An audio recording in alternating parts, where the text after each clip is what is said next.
大家好，欢迎收看生活小帮手安姐。说炒花生米，相信不少人都喜欢吃，也是很多人的下酒菜。但是不少人发现自己在家炒的花生米不好吃，那怎么办呢？今天教大家一个炒花生米的小技巧，这样炒出的花米呢是又香又脆。赶紧跟视频一起来看看吧。首先第一步需要清洗花生，这样可以洗掉花生上面的灰尘和杂质。时间不宜过久，大概1分钟左右就可以把水倒出，然后沥干水分。像这样过一遍水，炒花生时也不容易糊。炒花生米时一定要热锅冷油，先把锅烧热后再加入油。这时将花生放入锅中，为了让花生均匀受热，一定要不停地翻炒。炒花生米要调中火，千万不要大火，容易将花生炒糊。当听到大声的噼啪声音，我们就可以关火。关键的一步在这里，把白酒倒入锅中，现在就可以关火了。用锅的余温再翻炒几下。我们加入白酒可以让花生变得非常酥脆可口，并且不易受潮，口感会一直很好。炒完的花生米我们要放凉之后加入盐，这样食盐就不会融化，可以很好的裹在花生上。现在花生米已经完成，不仅不糊锅，而且非常香脆可口。好了，今天的视频就到这里。这个炒花生米的小技巧大家学会了吗？想看更多实用有趣的生活妙招，可以关注我。我们下期再见。大家好，欢迎收看生活小帮手安姐。大家都知道，每天多吃蔬菜对身体有很多的好处，但是很多人不知道的是，以下几种蔬菜如果不焯水，千万不能直接吃。赶紧跟视频一起来了解一下吧。多吃蔬菜对身体有很多的好处，它能补充维生素和很多微量元素。但是大部分人不知道，有些蔬菜其实是含有毒素的。那么我们要烹饪这些蔬菜的时候，一定要谨慎，千万不能少了这一步。下面跟视频一起看看是哪些吧。第一，豆角。常见的四季豆也是餐桌上非常常见的一种蔬菜了。它的脆嫩口感很受大家喜欢，而且做法又比较简单。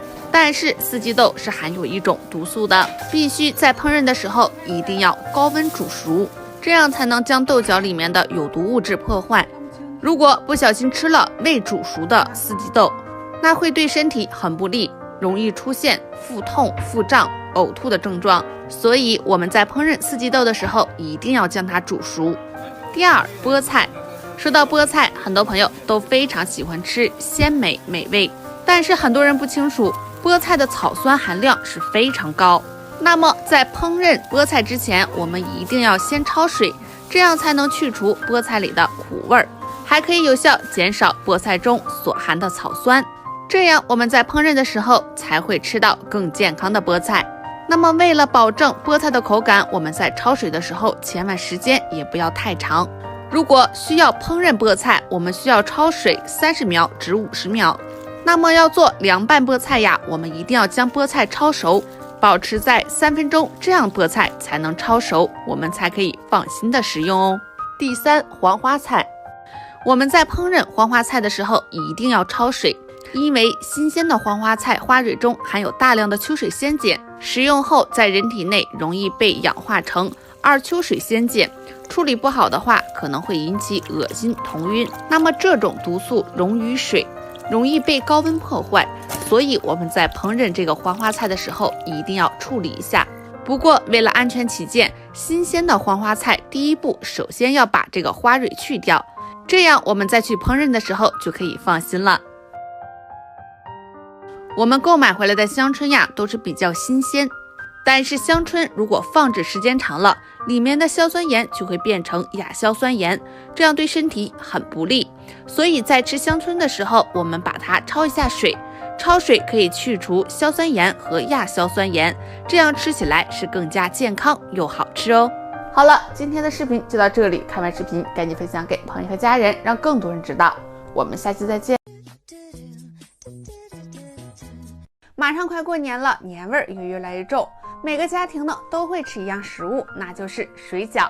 大家都知道，煮新鲜的水饺是很好煮，但是冻水饺呢却很难煮，因为一不小心就会破皮粘锅。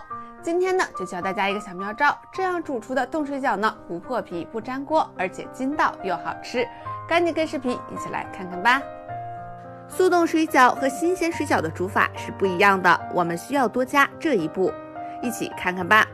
我们将冻水饺放入冷水中，这个步骤可以使水饺慢慢解冻，并且补充在冷冻中流失的水分，避免后续加入热水中造成开裂。放置10分钟就可以把水倒出。可以看到饺子已经没有冰霜化开了。当水烧开后，我们也不要着急把饺子放入，我们需要在水中加入1大勺食盐。现在就可以将饺子放入锅中。煮饺子的水一定要多，这样饺子不容易粘到锅上。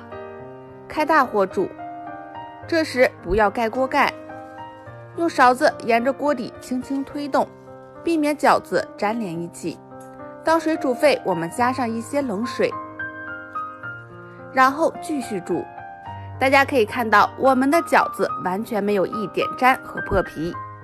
等水沸腾之后，再加一次水，最后继续煮，直到饺子全部飘起。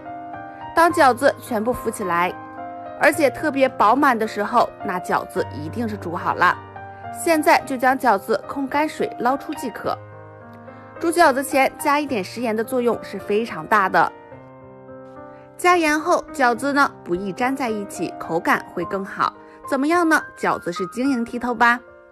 看起来就非常有食欲。所以用这个方法煮的饺子好吃不破皮，你一定要试试。好了，今天的视频就到这里。这个煮速冻水饺的小技巧大家学会了吗？如果你有更好的方法呢，也可以下方评论区留言分享。我们下期再见。大家好，欢迎收看生活小帮手安姐。平时我们购买食物的时候，上面都会标注保质期，但是你知道吗？在我们生活中有4样食物是不会过期的，而且存放越久越好，那是为什么呢？赶紧跟视频一起来看看吧。第一，蜂蜜。蜂蜜几乎每个家庭都会有，不仅营养丰富，还可以滋养皮肤。但是蜂蜜买回来放了一段时间，就会发现有沉淀，以为蜂蜜出现变质，其实并不是这样。因为蜂蜜在储存环境才会导致外部的一些变化，它并没有变质。而且蜂蜜含糖量非常高，含水量很低，蜂蜜是不会滋生细菌的，所以这个蜂蜜可以保存非常久。第二，白酒。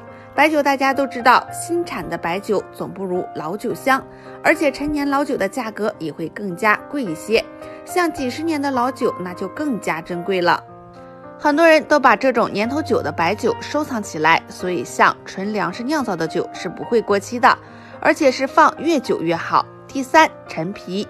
说到陈皮，大家都知道是用橘子皮晒干的，那陈皮是放越久越好，这样的陈皮陈化后才是可以入味的一味药材。如果没有经过陈化的陈皮，那它的价值不会很高，那陈皮放置特别久的话才会有价值，可以当药材。所以说它为什么叫陈皮，就是越久越好。第三，茶叶。每个家庭都会有一些茶叶，平时招待客人喝。你知道吗？这么多品种的茶，只有普洱是不会过期的，因为普洱可是有一个越陈越香的美名，所以普洱茶是没有保质期的，而是越陈越好。但是也要注意它的保存环境，不要放在潮湿的地方，以免茶叶内质发生化学变化，严重的还会发霉哦。今天的视频就到这里，通过以上的讲解，大家知道是哪4样食物不会过期了吧？想看更多实用有趣的生活妙招，可以关注我，我们下期再见。